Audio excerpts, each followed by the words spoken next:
Olá, meus queridos amigos, minhas queridas amigas, bem-vindos de volta ao Eu Vou Passar. Dando sequência aqui ao nosso curso, vamos continuar falando sobre inelegibilidades constitucionais. A gente fala de reeleição, mas reeleição é inelegibilidade, professor? Mais ou menos, tá? Mais ou menos. Por que mais ou menos? Porque, em tese, eu só posso concorrer se eu sou titular do executivo, tá? E, por interpretação extensiva, porque aqui não tem como ser diferente, o vice também há 2 mandatos consecutivos. Ou seja, se eu sou membro do executivo, né, e quero concorrer ao 3º mandato, eu não poderei. Então, eu sou inelegível relativamente, né, porque sabemos que tem inelegibilidades absolutas e inelegibilidades relativas. Essa é uma inelegibilidade relativa. Por quê? Porque se eu exerci por 2 vezes, por exemplo, o cargo de presidente da República, eu não posso, de forma consecutiva, por favor, exercitar o 3º mandato consecutivo. Logo, se eu exerci 2 vezes, 2 mandatos seguidos, como executivo, né, titular ou vice, eu não posso, eu estou inelegível ao 3º mandato, tá bom? É claro que eu poderei, se houver um intervalo de 4 anos, que hoje é o tempo, né, do mandato, se houver esse intervalo, é possível que eu me candidate novamente. Por exemplo, se o Lula quiser ser candidato em 2018, não vai haver problema nenhum. Ele já exerceu 2 vezes o cargo de titular do executivo, mas ele poderá ser novamente candidato sem problema nenhum em 2018, quando a Dilma que não vai poder ser candidata em 2018, porque ela já vai ter exercido 2 mandatos presidenciais, né, de titular do executivo por 2 vezes seguidas, tá bom? Então é por isso que a gente trata como inelegibilidade, porque na verdade a reeleição é um direito que se dá ao titular e vice do executivo de se recandidatar, de recandidatar-se, a recandidatura, né? Não significa dizer que ele vai ser reeleito, né? Porque no Brasil o certo seria a gente falar recandidatura, né? O termo certo é recandidatura. Se fala reeleição porque é para fim didático, né? Mas não se garante que ele seja reeleito, né? Ele vai se recandidatar ao mesmo cargo e nada garante que ele seja reeleito. Mas a Constituição fala reeleição, é a primeira impropriedade técnica. Deveria ser recandidatura, tá bom? Mas ficou popular o termo reeleição, a gente entende o termo que significa, tá bom? Então, como é que funciona a reeleição, gente? Os titulares do Executivo, aqui é o que diz a Constituição Federal, lá no artigo 14, parágrafo 5º, tá, o que está na sua lousa aí, ó, exatamente como está lá. Os titulares do Executivo e quem os houver sucedido ou substituído no curso do mandato poderão ser reeleitos para um único período subsequente. Observa aqui o texto da Constituição, ele é um tanto quanto mal redigido, tá? Porque veja, os titulares do Executivo e quem os houver sucedido ou substituído. Quando ele fala titular do Executivo e quem os houver sucedido ou substituído, não dá para ter certeza que esse dispositivo se aplica ao vice, por exemplo, que não tenha em nenhum momento do mandato substituído o titular do Executivo. Imagina o vice que não substituiu em nenhum momento, o titular não se ausentou nunca do cargo. Quando tirou férias, o vice tirou junto. Pode acontecer? Pode. Muito bem.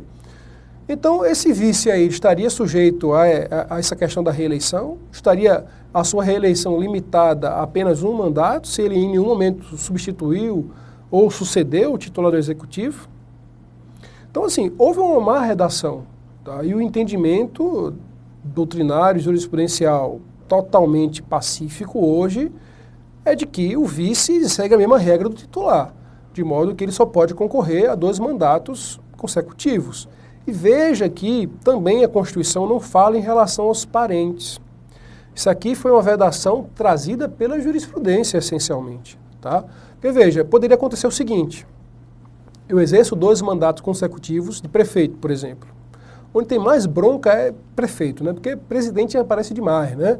Então, mas prefeito da cidade de interior, que não são capital, acontece um monte de coisa desse tipo. Como a gente diz aqui no Ceará, um monte de marmota, né? Enfim.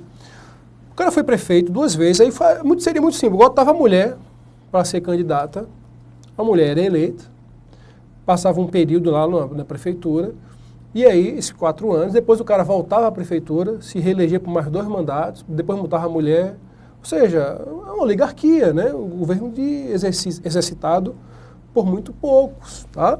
Então, para se evitar isso daí, a interpretação é no sentido de que só é possível 2 mandatos consecutivos ao titular e vice do executivo e também dos seus parentes até o 2º grau.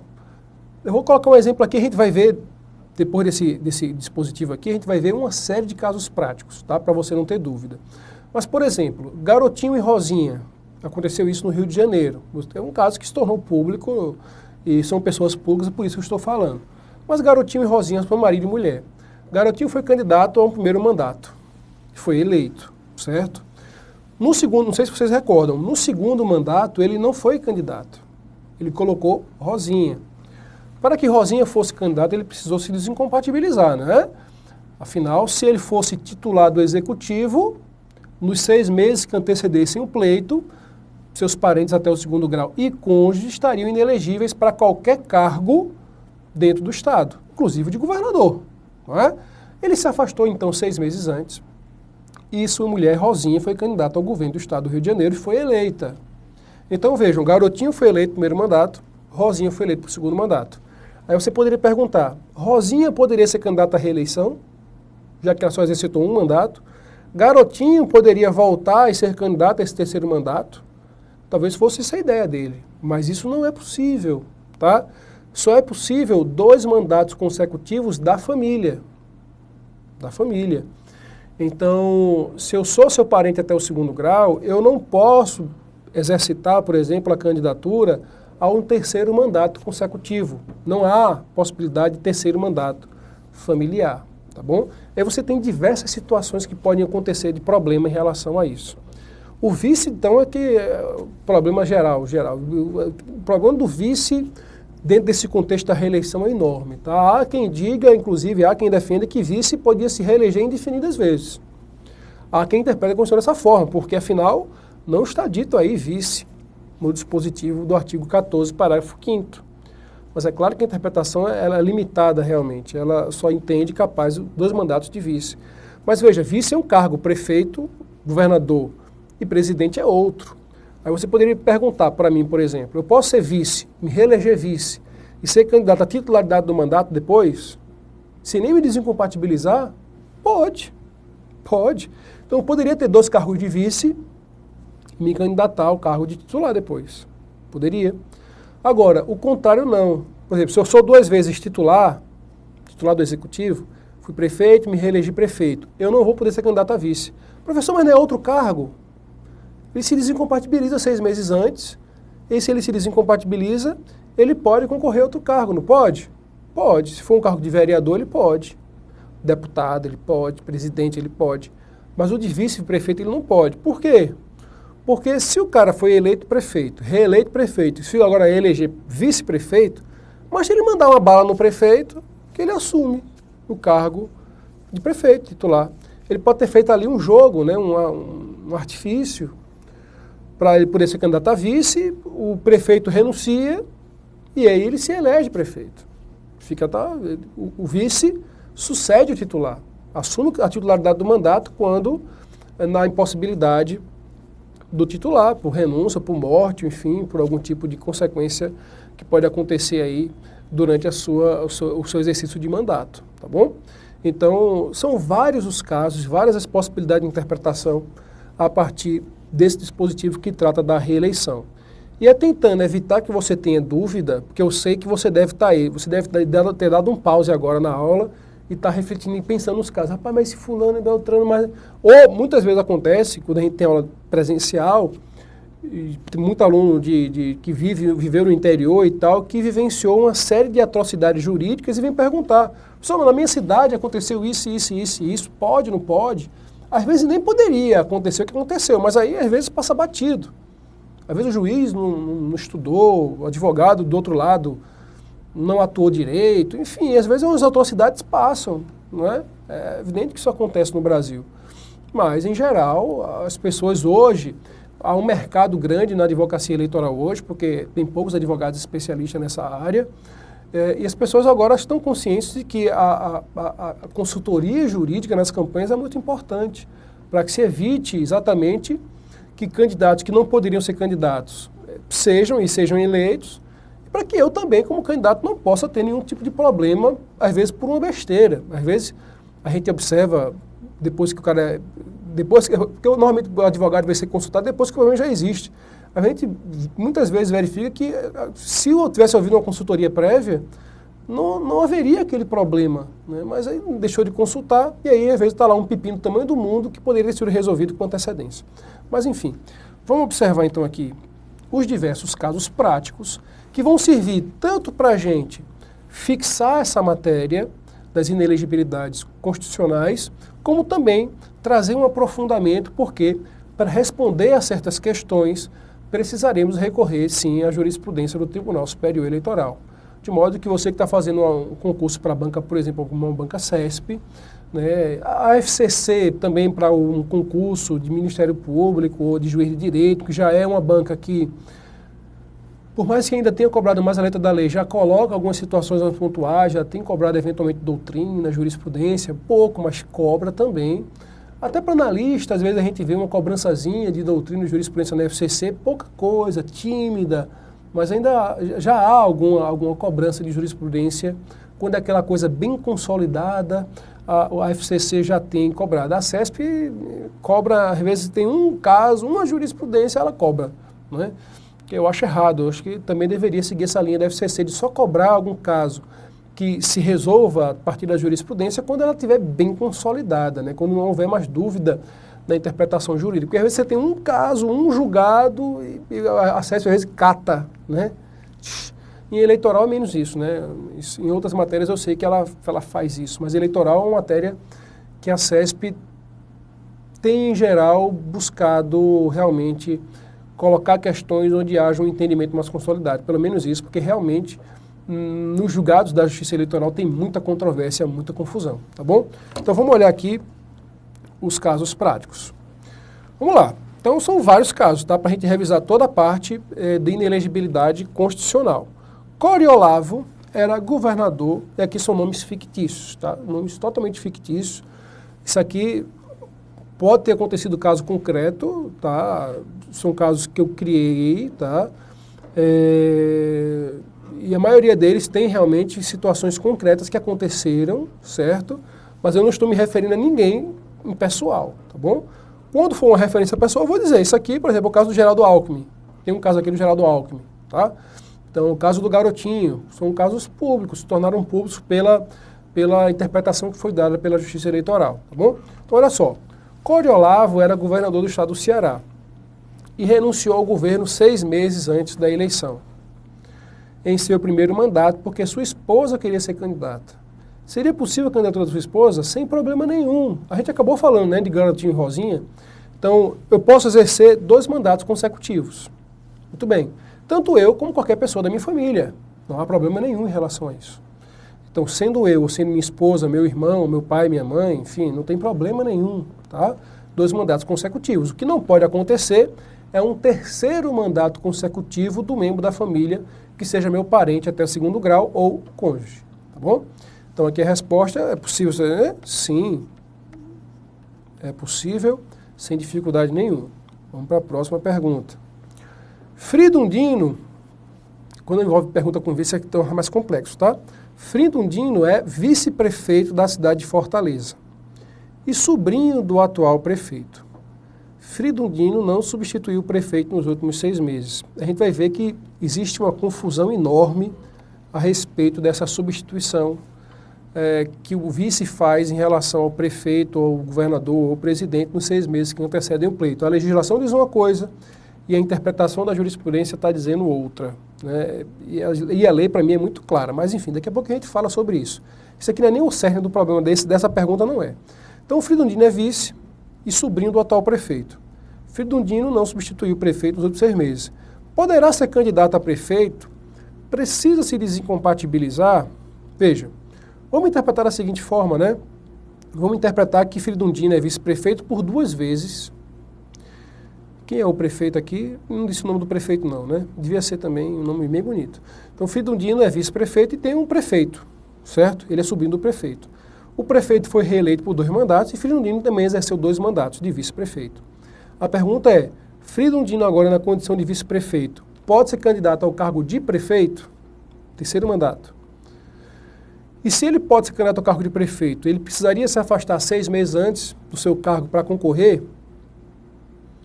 A primeira pergunta, a resposta vai ser sim. Se ele é 2 vezes vice-prefeito, não há problema nenhum dele concorrer ao cargo de prefeito, cargo de titular. Tá? Sem problema. Segunda pergunta, ele precisaria se desincompatibilizar? Não precisa.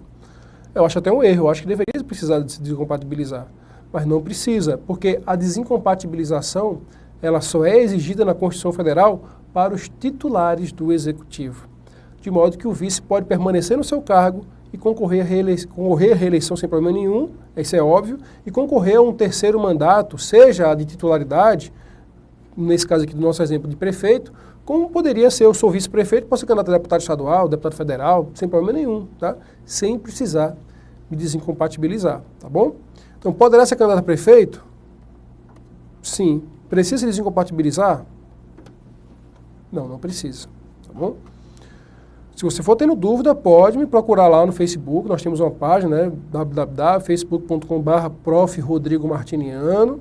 Então, dê uma curtida na página, eu sempre respondo as mensagens, o pessoal pode se comunicar comigo por mensagem, e aí, através da mensagem, a gente vai tirando as dúvidas e tal, sem problema nenhum, tá bom?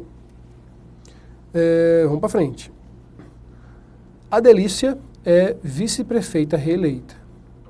Pergunta-se, pode ser candidato ao cargo de prefeita? Essa daqui foi uma pergunta fácil, né? Essa aqui é só para dizer que não tem pergunta fácil, tá? Enfim. Se ela é, sim e não, essa aqui é outra pergunta, né? Essa aqui é o que a gente pode responder. A Delícia é vice-prefeita reeleita, pode ser candidato ao cargo de prefeito? Pode. Problema nenhum. É o que a gente acabou de responder. No caso lá do Freedom Dino, não é? Então, sem problema nenhum. Essa pergunta é fácil, a gente já respondeu. Se ela fosse a prefeita, né? É claro que ela poderia ser candidata à reeleição também para mais um mandato, né? Então, a Delícia é vice-prefeita e foi reeleita. Então, ela exerceu, quando eu falo vice-prefeita reeleita, significa que ela exerceu o primeiro mandato e agora está exercitando o segundo mandato. Foi reeleita, então ela está exercitando 2 mandatos. Então, ela exercitou 2 mandatos. Pergunta se ela pode ser candidata ao cargo de prefeito? Em tese, sim. Em tese, sim. Agora vem a pergunta difícil. Se ela pode ser candidata ao cargo de prefeita se ela tiver substituído o prefeito nos 6 meses anteriores à eleição? Porque, veja, eu acabei de falar na pergunta anterior que o vice-prefeito não precisa se desincompatibilizar, ainda que concorra a um cargo de titular de mandato eletivo no Executivo. Beleza? Foi o que eu disse. Mas agora a pergunta é diferente. Se ele tiver exercido nos 6 meses antes o cargo de vice-prefeito e nesses 6 meses anteriores ao pleito tiver substituído o titular, estou falando de substituição, não estou falando de sucessão, tá? Nesse caso, ele pode concorrer ao cargo de prefeito? Vejam só. Eu vou colocar aqui 2 precedentes no próximo slide. Um que diz que sim, outro que diz que não. Vou colocar só um resumo, né? Se você tiver tempo, você vai lá no site do TSE e procura, na pesquisa de jurisprudência, se você colocar o número do julgado, você vai lá no tse.jus.br, bota lá, jurisprudência. Aí tem pesquisar jurisprudência. Aí pelo número do RESP, ou enfim, do recurso qualquer que seja aqui, às vezes é questão de ordem, que é QO, RESP, RO, enfim, tem vários tipos de recursos na Justiça Eleitoral. Então, você coloca o número, só o número mesmo do recurso, que você consegue encontrar aquela jurisprudência e você consegue acessar não só a ementa, mas o inteiro teor e, por vezes, o áudio. O áudio do julgamento. É possível, às vezes, você conseguir escutar ou até o vídeo do julgamento. Então, para quem quiser e tiver tempo, quiser aprofundar, pega esses julgados e vai ver a discussão dos ministros, vai ver lá os votos, porque você consegue realmente aprofundar bastante de conhecimento quando você vai escutar o pessoal discutindo, porque realmente é uma discussão grande, às vezes é a sustentação oral dos advogados, então é muito rico você tentar aprofundar esse sistema dessa forma, tá? Então vamos lá. Primeiro isso aqui, ó, segundo o TSE, não se aplica. Nesse aqui eu nem trouxe dois precedentes, eu coloquei aqui só um precedente, tá? Mas existem outros precedentes que dizem que sim, tá? O que tem prevalecido, pelo que a gente viu na eleição de 2014, é a resposta negativa, tá? Ó, segundo o TSE, não se aplica ao caso para fim do artigo 14, que é reeleição, né? Terceiro mandato consecutivo. seria vice-prefeita, no caso, elegível ao cargo de prefeito. Você vai lá no agravo, ó, agravo regimental 374/42, lá no TSE, para ver esse julgado. Como é que interpretou aqui o TSE em resumo? Ora, que a substituição é algo temporário e faz com que não haja necessidade de você, não vai ter influência, porque em tese eu preciso me desincompatibilizar do cargo, exatamente porque o exercício do cargo vai me trazer influência política, né? Enfim, é meio estranho esse argumento, mas enfim, é o que tem se entendido. Então, se eu só substituir, se entende que ele não praticou o mandato. Se ele não praticou o mandato, não tem vedação, tá? E ainda assim, se ele tivesse sucedido, imagina que eu sou vice-prefeito e me reelegi vice-prefeito. Aí imagina que nesse segundo mandato, eu era vice-prefeito no segundo mandato. Imagina que nesse segundo mandato o prefeito morreu. Ora, se o prefeito morreu, o que acontece? Eu vou suceder o prefeito, né? Eu vou me tornar o prefeito. Nesse caso, se eu me torno prefeito, eu posso me candidatar à reeleição? Posso. Posso me candidatar à reeleição. É o caso Alckmin, a gente vai até ver lá na frente, a gente vai ver o caso do Alckmin. Mas se eu assumir a titularidade do mandato, eu posso ser candidato à reeleição. Ora, então se eu posso ser candidato à reeleição ao prefeito, por que eu não poderia ser, então, nessas circunstâncias que eu falei aqui para vocês, candidato a prefeito se eu era só o vice e só substituir o titular? Não foi nem sucessão. Eu só substituí o titular temporariamente nos 6 meses que antecederam o pleito, tá? Então, por que não? Então, essa foi a interpretação do TSE. Agora, eu coloquei aqui, eu concordo? Não. Por que eu não concordo com isso? Eu acho essa interpretação muito razoável do TSE, mas, querendo ou não, atropela a legislação. Então, assim, não que eu seja positivista, não é isso. Não sou positivista. Mas a legislação, quando ela dá margem para interpretar, é uma coisa. Nesse caso, eu não encontro, com todo respeito, eu não encontro margem de interpretação. Porque, veja, ó, está dizendo aqui, ó, o vice poderá se candidatar a outros cargos. Então, ou seja, se eu sou vice, eu posso me candidatar a outro cargo. Ou seja, vereador, prefeito, governador, deputado, outro cargo. Eu posso. Né? Beleza. O vice pode se candidatar a outro cargo. O vice pode se candidatar a outro cargo, preservando o seu mandato. Ou seja, eu não preciso me desincompatibilizar, certo? Essa é a regra que eu falei para vocês. Eu posso me concorrer a outro cargo, independentemente de me desincompatibilizar. Tudo bem. Agora se colocou aqui, com muita clareza, no parágrafo 2º do artigo 1º. Eu só posso concorrer a outro cargo se, nos últimos 6 meses, eu não tiver sucedido ou substituído o titular. Meu amigo, se eu sou vice e substituir o titular nos 6 meses anteriores, eu fico inelegível, tá, para outros cargos.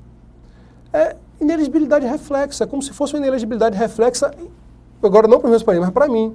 Porque a gente não falou no artigo 14, parágrafo 7º, a gente falou aqui que se o vice substituir o titular nos 6 meses anteriores ao pleito, que seus parentes até o 2º grau ficam inelegíveis.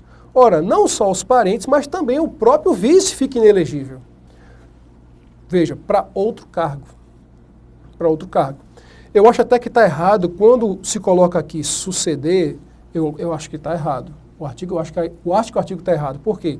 Porque na hora que eu me tornei titular, o titular não precisa se desincompatibilizar para concorrer a outro cargo. Na verdade, para concorrer ao mesmo cargo. Porque na hora que eu sou vice e sucedo, eu deixo de ser vice para ser o titular. Aí, nesse caso, o titular pode permanecer no cargo e concorrer à reeleição. Então, esse artigo aqui está incongruente, né, com a Constituição Federal, tá? Quando eu sucedo, porque a Constituição permite, tá? A Constituição permite, no artigo 14, parágrafo 5º, a reeleição do titular do Executivo, independentemente de ele ter feito desincompatibilização, tá?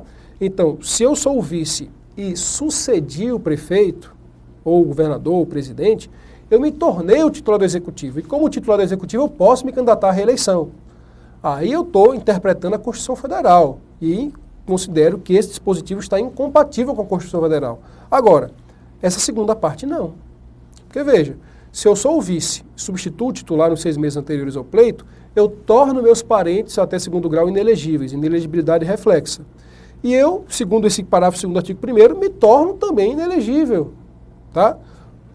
Ou seja, para eu concorrer, eu precisaria, sabendo que vou substituir o prefeito, ou o governador, ou o presidente, eu precisaria me ausentar, né, me afastar, me desincompatibilizar, que é o termo técnico, 6 meses antes do pleito, e aí sim, se eu faço isso, eu não tenho nenhum tipo de incompatibilidade, tá bom?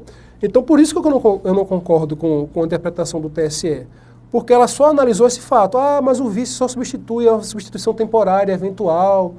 Aí ela analisou o parágrafo 5º do artigo 14. Ela não analisou o parágrafo 2º do artigo 1º. Passaram batido, gente. Passaram batido. E não tem só esse julgado não, tem outros.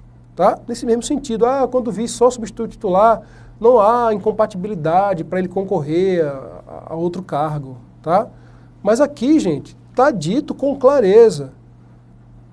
Tá? Isso aqui, ó, pode pegar lá, o artigo 1º, parágrafo 2º. É isso aqui que está dito, tá? Ó, eu coloquei. Isso aqui eu dei uma redaçãozinha para ficar melhor, mais bonitinho, tá? Mais claro. Mas esse, entre aspas, é o texto do parágrafo 2º do artigo 1º. Ó. Nos últimos 6 meses, o vice poderá se candidatar a outros cargos preservando essa mandata, desde que há uma condição, desde que nos últimos 6 meses anteriores ao pleito ele não tenha sucedido, que eu acho errado, tudo bem, ou substituído o titular. Então, se ele substituiu o titular nos 6 meses antes da eleição, 6 meses antes da eleição, ele não pode concorrer a outro cargo. E prefeito é outro cargo. Se eu sou vice, quero concorrer a prefeito, prefeito é outro cargo, assim como vereador é outro cargo, assim como deputado é outro cargo. Então, se eu substituir o prefeito nos 6 meses anteriores à eleição, eu não posso concorrer a nenhum outro cargo, nenhum outro. E é por isso que muitas vezes o vice-prefeito foge, o presidente da Câmara foge, porque não querem substituir o prefeito 6 meses antes, porque eles podem, eles mesmos, se tornarem incompatíveis com o exercício do mandato. Tá bom, meus amigos? Vou ficar por aqui, porque não dá tempo de a gente responder a próxima pergunta também, que é uma perguntazinha mais capciosa, uma perguntazinha mais complexa, tá bom? Então, ficamos por aqui, apresentando a vocês essa delícia que são os entendimentos do Tribunal Superior Eleitoral. Acho que nem sempre eles são os mais corretos, mas a minha obrigação é passar para vocês como é que tem entendido o Tribunal Superior Eleitoral as situações de casos concretos que são a ele apresentados. Eu sempre quando dou aula para advogados, fazendo treinamento para as eleições, eu digo, gente, na justiça eleitoral, vocês devem acreditar na sua tese. Vocês devem exercitar com plenitude a sua atividade como advogado, porque advogado não é à toa que é chamado de doutor, é doutor porque cria tese. E na justiça eleitoral, essas teses, às vezes, por mais que elas às vezes estejam incompatíveis com a jurisprudência atual, às vezes você consegue colocar um argumento novo, um argumento diferente, um argumento que vai fazer o convencimento da corte eleitoral, e aí ela vai, interpretando aquele caso concreto, trazer uma interpretação diferente, uma interpretação às vezes mais plena a respeito daquele assunto, tá bom? É isso, meus amigos. Um grande abraço, fique com Deus.